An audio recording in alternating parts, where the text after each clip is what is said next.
His father wasn't born into wealth, but driven relentlessly toward it. Once, when Clark Sr. was discovered by a local journalist poring over files and reports in his office after midnight, the mining magnate explained his dogged ambition. "You probably think that I am plodding along here because of a desire to make money. If you think so, you are wrong. I have more money than I could by any possibility spend. I have more than will be good for my children, perhaps. So it is not for money that I do these things." Pointing to the piles of reports, he continued, "This is a game to me. If I were to stop it, I would die." Most people knew the little millionaire simply as W.A.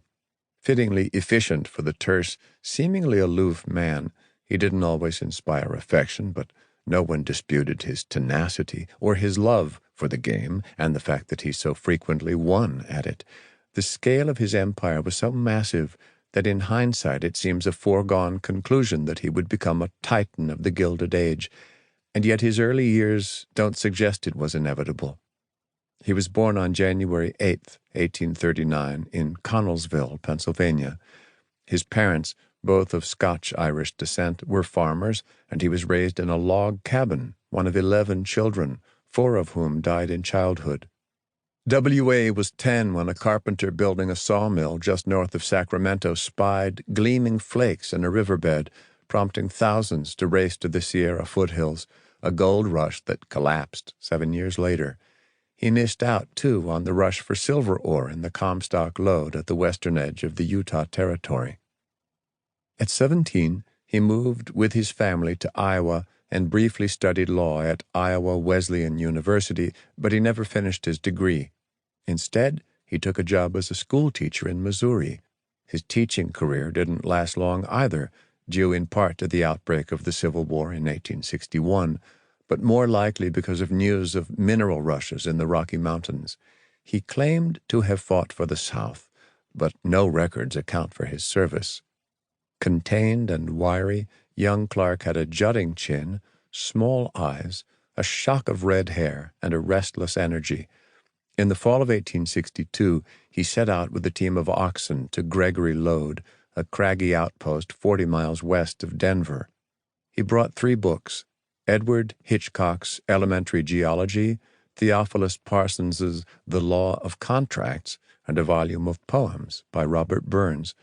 The last suggests a man who sought relief from the business of accumulating and protecting wealth, but it's doubtful the little red-headed man, as he was known in his prospecting days, ever did.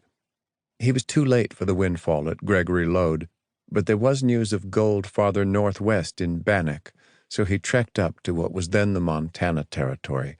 At the Jeff Davis Gulch, he set to work sluicing and netted around $2,000, roughly $50,000 today, but he made another discovery that would yield far more profit.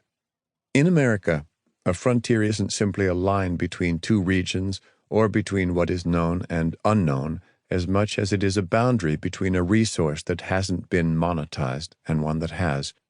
In W.A.'s era, the obvious resource was the mineral wealth beneath the Earth's surface. Thousands of men were flocking west to do the body-breaking work required to extract it. But W.A. soon realized there was another resource, one far more accessible than the gold and silver buried underground: the miners themselves. The men dreaming of future fortunes were a vein waiting to be tapped, and W.A. quickly relinquished the fantasy of striking it rich in a riverbed for the realities of buying low, selling high, and cornering markets.